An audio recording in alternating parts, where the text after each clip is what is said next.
Hi, Carl. What are you up to today? Hello, Tech. Glad to see you. Smitty here's turned out to be such a good technician that he's been assigned to new car service. I'm about to show him how we go about doing a first-class job of pre-delivery inspection and service. Well, Smitty, you couldn't have picked a better man to show you the ropes, except maybe me.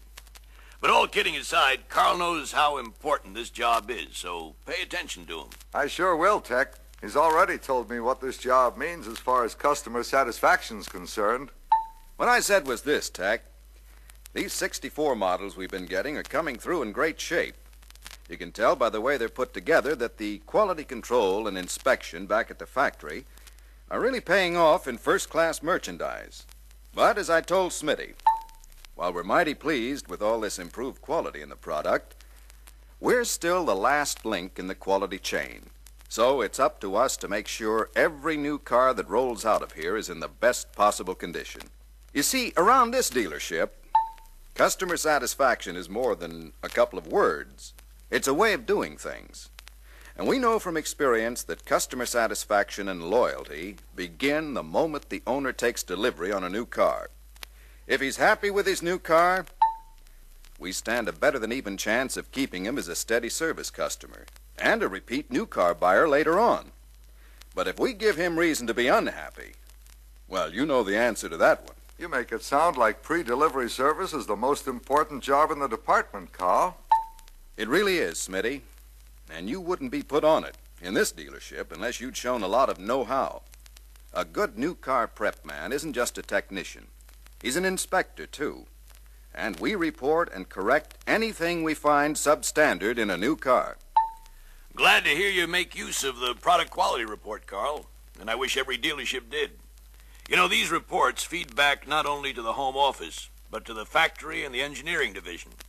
In Canada, the quality information is incorporated in the pre-delivery service inspection form, but the effect is the same. It lets the factory and engineering take appropriate action on any recurring complaint, and they want a report on every complaint, no matter how trivial it might seem to you. When do we make out this quality report, Carl? I'll answer that one, Carl. It should be done as soon as the car is received. Right, Tech. We do the pre-delivery inspection and service as soon as we get the car in. So, we take care of the quality report at the same time. I always thought a car wasn't prepped until it was actually sold. That may be true in some dealerships, Smitty, but not here. Suppose we sell a car and the customer wants it right away. The last thing we want here is lick and promise service. When the car is delivered to the owner, it must be right. Also, if there's any work needed on the car, it gives us a chance to get it done at a convenient time instead of in a rush. Tell you what, bring over that car from the wash rack, and we'll go through the inspection and all the whys. Okay, will do. Hey, Carl, this car hasn't been washed. It's been given a good soaking with the hose. That's so we can check it out for leaks. You'll notice the car has a special protective wax all over it. But we won't clean that off until we're ready to deliver the car. And here's something you might not know, Carl. The special solvent isn't needed with the wax used on 1964 cars. It can be removed with Mopar car wash solution or powder. Everything looks dry inside here, Carl, so we don't have to worry about any leaks. What's the next step? Well, the first thing we want to do is fill in the top of the form. So let's get the hood open. While you're doing that, be sure that the latch and safety catch work okay and that the hood springs and hinges are lubricated and operate properly. Works just like a dream, Carl. No problem there at all. Okay, Smitty, I'll mark that off. If there'd been any problem, we'd have lubricated and adjusted the parts before checking off the operation. When you put a check mark here, it means either that the item is okay or the necessary service has been done. Say, if the hood latch is the first item, why isn't it at the top of the list? Everyone doesn't do these things in the same order, Smitty. The list is grouped in categories to make the operations easy to find. You can do the job in any order that's convenient to avoid duplication. I'll add amen to that, Smitty. Just make sure you cover all the operations called for and mark them off on the form as you do them. Okay, Tech. I guess the next thing is all the checks that can be done under the hood with the engine off. Right, Smitty. That includes the engine oil level, coolant level in the radiator, steering gear lube, or power steering pump oil level, and brake master cylinder fluid level. And make sure the battery electrolyte level and specific gravity are okay. These things are all in good shape, Carl. What now? Start the engine? First, see that all the electrical connections are tight. Check the starter, alternator, and ignition wires. Be sure those plug connectors are in tight and the routing clips are in place. Put a wrench on all the fuel and oil lines and check all the hoses for good connections, and to be sure there's no interference that might cause them to get pinched, worn, or burned. After you start the car, we'll inspect them all again for any leaks. Okay, Carl. While I've got the wrenches out, shall I make sure the fan, belt, and bracket are tight? Just see that they're snug for now, Smitty. We'll tighten them to the used belt specs after the engine runs about a half hour. Will do.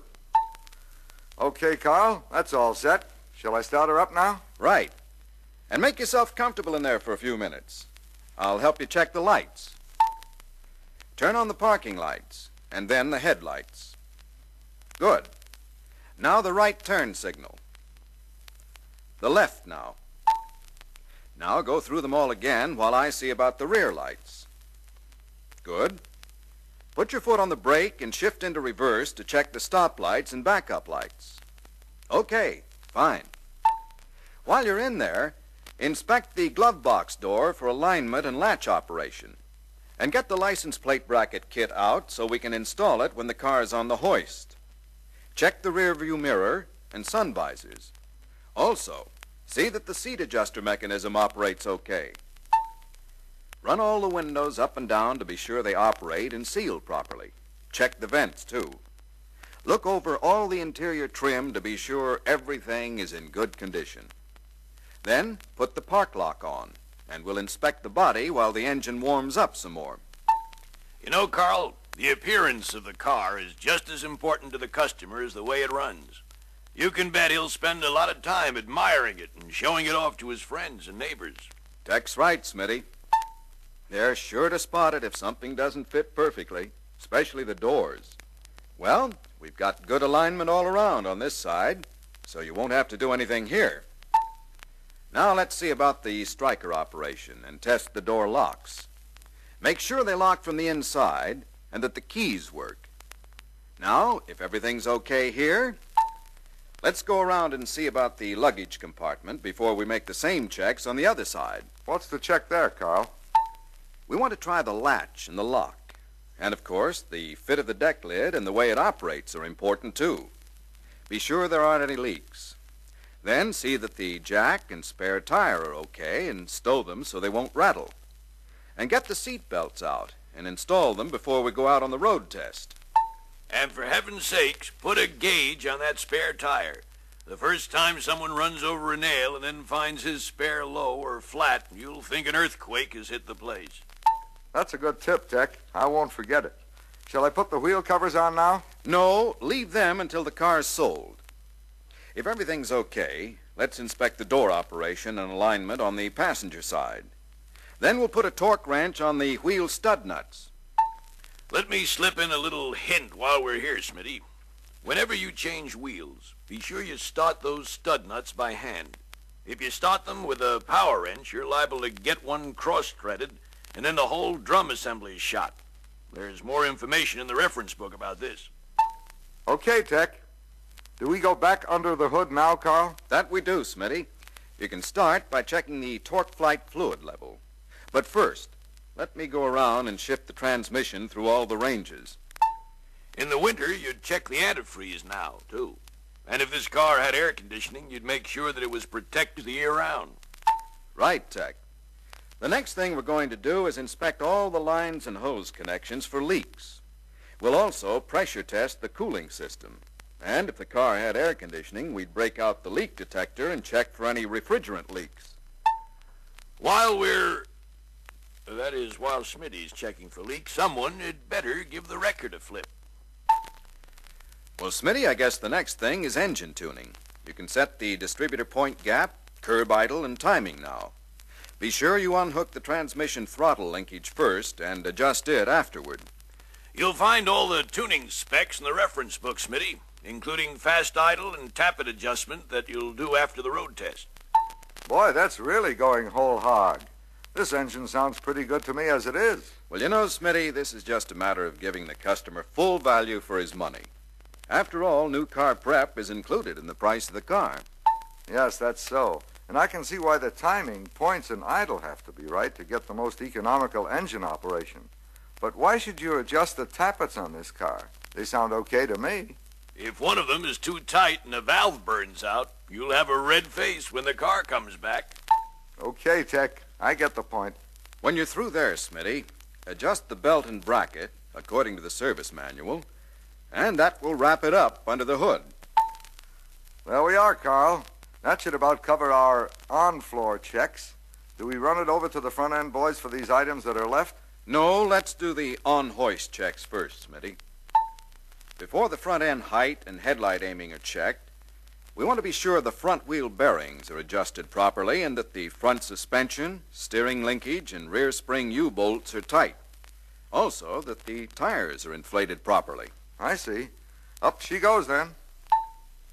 Okay, Carl. What shall I do first here? Well, we haven't talked about safety yet, but if this was your own car, what would you check to be sure it's good and safe? Well, I'd want to be real sure about the brakes and steering, and the tires, too. Right you are. So start out by inspecting all the brake lines for leaks, and put a wrench on the fittings so you'll be sure they're tight. Okay, Carl. Do I adjust the brakes, too? Only the parking brake cable adjustment, Smitty. The service brakes are self-adjusting. So just be sure the wheels turn freely. While you're at that, Smitty, see that the cables and fuel lines are all routed correctly and are located in their holding clips. Okay. Those things are all in good shape. I guess the steering is next, eh, Carl? Right. And we'll check the front suspension along with it. You want to check all the connections, ball joints and tie rod ends and steering gear mounting. Be sure the seals haven't been damaged. Also, the seals on the end of the torsion bars. Okay, Tech. Will do. Another important safety item is front wheel bearings. So while we're making the rounds, checking the tires and pressures, remove the front wheel grease caps and see that the bearings are greased and the cotter pins in place. If you have any doubts about whether a wheel nut is adjusted properly, play it safe. Remove the cotter pin and lock and use a torque wrench to adjust the nut. Incidentally, the proper torque specifications for everything you'll need to tighten on pre-delivery service are all right here in this reference book. Thanks, Tech. That's going to be handy to have. What's next after tires and front wheel bearings? Not much more, Smitty. Put the license plate brackets on. Check the rear end lube. If we had a stick shift, we'd check the lube level in that, too. Also, look over the prop shaft and U-joints and then break out the torque wrench again. We want to be doggone sure the spring U-bolts are torqued properly. And here's an item that's not on the list, but might save you finding a rattle later. Check all the bumper bolts. Good idea. I'll do it. Just one more thing before we take her down, Smitty. Be sure the muffler and tailpipe brackets are tight, and that the pipe is clear so it won't rattle going over a bump. Then we can get those front end checks done. Good. Now, what all will they do in the front end bay? They'll check toe in, steering wheel centering, front end height, and headlight aiming. That's darn good insurance against possible complaints. Well, now that the front end's in good shape, let's go for a ride. You drive, Smitty. Tech and I will just ride along and be sure you don't miss anything. Okay, what are we going to check for? Well, we want to be sure she handles, rides, and performs well, and that there are no rattles on bumps. And, of course, we'll check out all the instruments and controls inside. Okay, shall we go? Well, she steers properly, and returnability is good, too. And the directional signals cancel okay.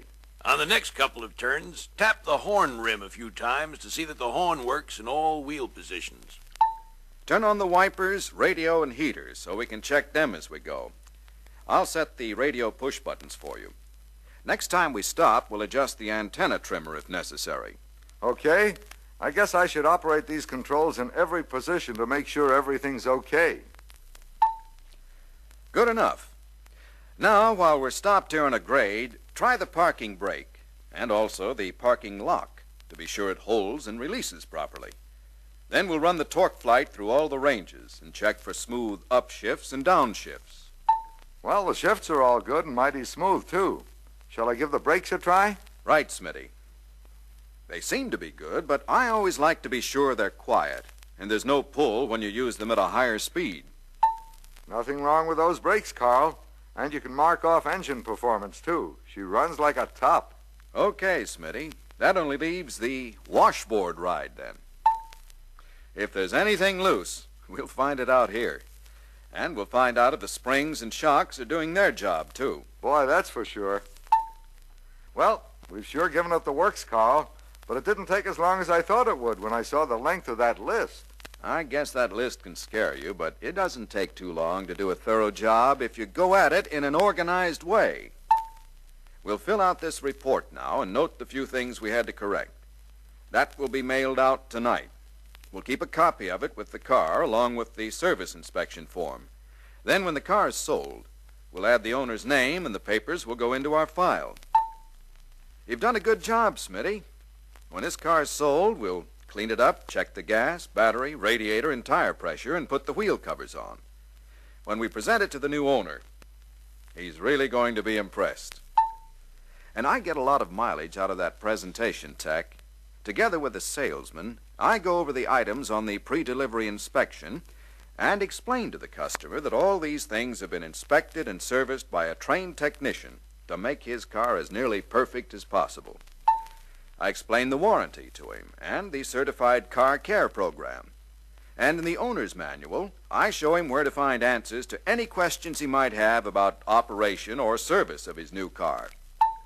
Then, I put him in the driver's seat, show him how to operate the seat adjustment, where all the various controls are located.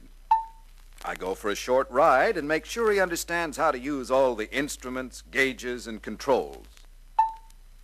When we get back, I tell him about the Master Technician Service Conference training program and how it assures him of the finest service available if he brings his car back here for service.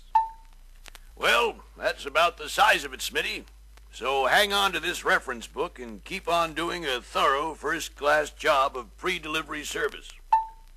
Remember that good pre-delivery servicing with a certified car care program is a terrific opportunity to build real customer goodwill. And customer goodwill is the key to repeat service business and to repeat new car sales.